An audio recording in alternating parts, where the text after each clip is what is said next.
Pagi itu, Rabu 15 Maret lalu, warga Kampung Baru Desa Singabangsa, Kecamatan Tenjo, Kabupaten Bogor mendadak geger. Sesosok mayat manusia ditemukan di dalam koper yang tergeletak tak jauh dari pinggir jalan raya. Tragisnya, mayat berjenis kelamin pria ini ditemukan dalam kondisi termutilasi tanpa kepala dan kaki. Untuk mengungkap kasus penemuan mayat termutilasi dalam koper, Satreskrim Polres Bogor telah melakukan upaya tindak lanjut dengan penyelidikan dan melakukan gelar olah tempat kejadian perkara. Berdasarkan hasil otopsi, polisi mengungkapkan korban diduga dibunuh kurang dari 12 jam sebelum ditemukan. Untuk mengungkap identitas korban, Polres Bogor terus mengembangkan penyelidikan dengan berbekal petunjuk atau ciri-ciri khusus yang ada pada tubuh mayat. Di antaranya gambar tato abstrak yang ada pada bagian lengan kiri korban. Penemuan mayat termutilasi di Bogor sontak mengundang tanda tanya. Siapa pelaku yang tega melakukan tindakan keji membunuh korban? Lalu bagaimana upaya polisi mengungkap tabir misteri mayat termutilasi dalam koper tersebut? Tim TV One mengabarkan. Salah satu hal yang diungkapkan oleh pihak kepolisian ketika berhasil menangkap pelaku ini, kemudian mengatakan bahwa alasan dari pelaku sampai tega melakukan mutilasi adalah karena akan dijadikan korban sodomi oleh pelaku. Benarkah hal tersebut? Kita akan nanti dengarkan keterangan dari pihak kepolisian dan juga pandangan dari narasumber yang sudah hadir di samping saya, yaitu seorang kriminolog Pak Thomas Sunario. Selamat malam Pak Thomas. Selamat malam Mbak Putri. Baik, selain Pak Thomas Sunario, kita juga akan dapatkan keterangan dari Ibtu Desi Triana selaku Kasih Humas Polres Bogor. Selamat malam Ibtu Desi. Selamat malam Mbak. Baik, selamat malam. Assalamualaikum warahmatullahi wabarakatuh Ibtu Desi. Waalaikumsalam warahmatullahi wabarakatuh. Ya, dan berikutnya kita juga sudah terhubung dengan dokter forensik, yaitu Dr. Jaya S. Atmaja, yang nanti juga akan menjelaskan kepada kita sebenarnya apa hasil-hasil dari otopsi yang bisa kemudian mengarahkan kepada pelaku. Tapi kita akan dengarkan terlebih dahulu keterangan dari Ibtu Desi Triana. Bu Desi, mungkin bisa dijelaskan bagaimana upaya penangkapan pelaku, karena kami dapatkan informasi kalau tidak salah pelaku ditangkap sampai di Yogyakarta, dan juga apa yang menjadi motif dari pelaku ini. Silakan Bu Desi. Ya, selamat malam. Mohon izin sedikit menjelaskan bahwa memang masih proses, dan memang alhamdulillah berkat kerja keras dari Satreskrim Polres Bogor, siang hari tadi pelaku dapat diamankan, ditangkap di wilayah Jawa Tengah, khususnya daerah Yogyakarta. Baik, pelaku ini memang melarikan diri, ada tujuan tertentu ke Yogyakarta, Bu Desi? Ya, memang berpindah-pindah tempat dia kabur, melarikan diri. Baik, Bu Desi, apa kemudian yang menjadi motif atau alasan pelaku melakukan mutilasi? Untuk motif masih kita dalami, dan pelaku masih dalam perjalanan bersama Satreskrim Polres Bogor dari Jogja ke Bogor. Baik, jadi saat ini masih dalam perjalanan tersangka ini, Bu Desi?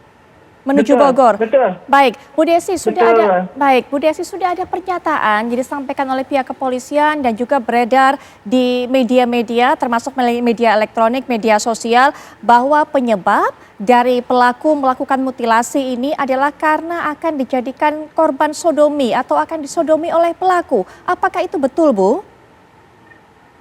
Ya, untuk sementara sih masih dalam pendalaman.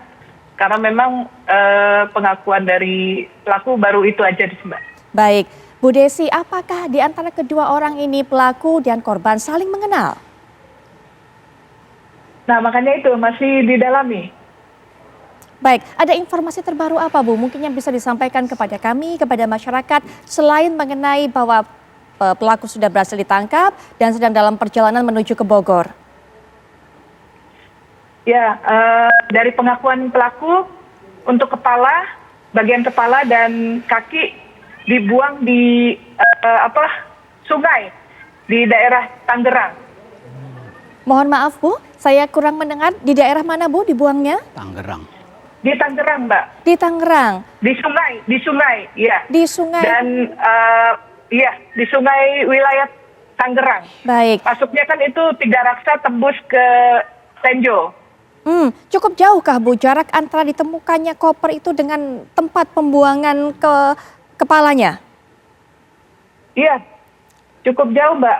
Karena memang saat ini pencarian dari anggota kita bersama Polsek Tenjo sedang berupaya mencari. Kebetulan aliran sungainya ini sangat deras. Jadi masih agak kesulitan anggota mencari, masih di lapangan, Mbak. Sampai dengan saat ini.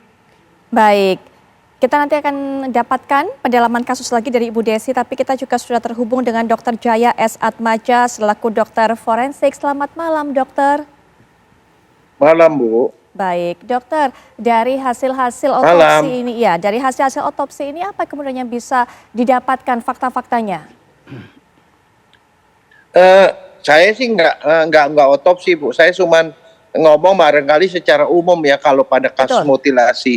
Pada kasus ini kan yang berita yang ada di media itu kan bahwa dia tanpa kepala dan tanpa kaki gitu ya. Ya. Terus kalau kondisi seperti itu dan kemudian ada ciri bahwa dia ada tatonya di lengan sebelah kiri. Nah biasanya kalau dokter forensik kalau periksa itu yang utamanya itu pertama itu dia harus memastikan identitas, Bu. Yang satu, yang kedua itu baru mencari sebab mati. Sebab mati dan kemudian pemotongannya itu dilakukan sebelum masih hidup atau sudah meninggal begitu, Bu. Baik, ini juga dikatakan dari hasil otopsi adalah pembunuhan ini terjadi 12 jam kira-kira sebelum ditemukannya koper tersebut. Mungkin dokter juga bisa berikan pandangan dengan data-data seperti ini bagaimana sebenarnya kondisinya dari korban itu? Jadi kalau dari segi forensik sih kalau di bawah 12 jam itu biasanya kondisinya masih bagus. Jadi untuk identifikasi itu sebenarnya tidak begitu ada kesulitan. Jadi yang perlu dilakukan dokter pertama ya adalah pada kasus ini adalah dia mencari ciri-ciri umum sama ciri-ciri khusus.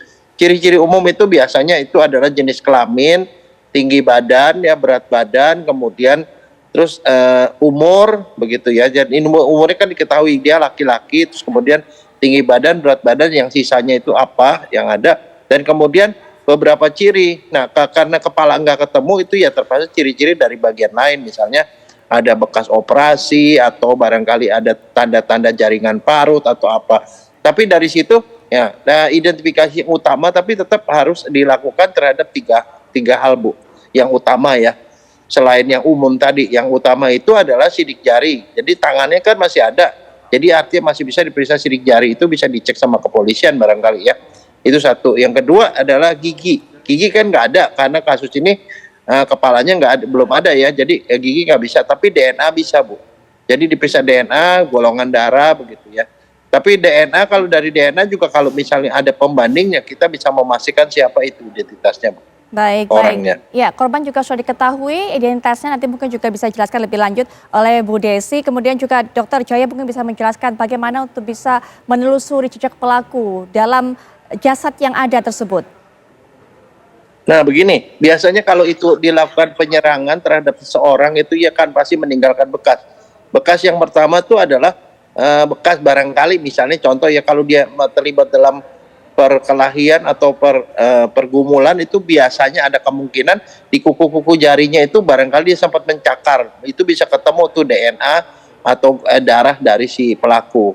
Itu apalagi mungkin juga ketemu rambut atau apa begitu. Jadi ada beberapa hal dari barang-barang dari si pelaku itu bisa aja nempel ke si tersangka. Jadi itu bisa menjadi petunjuk, Bu.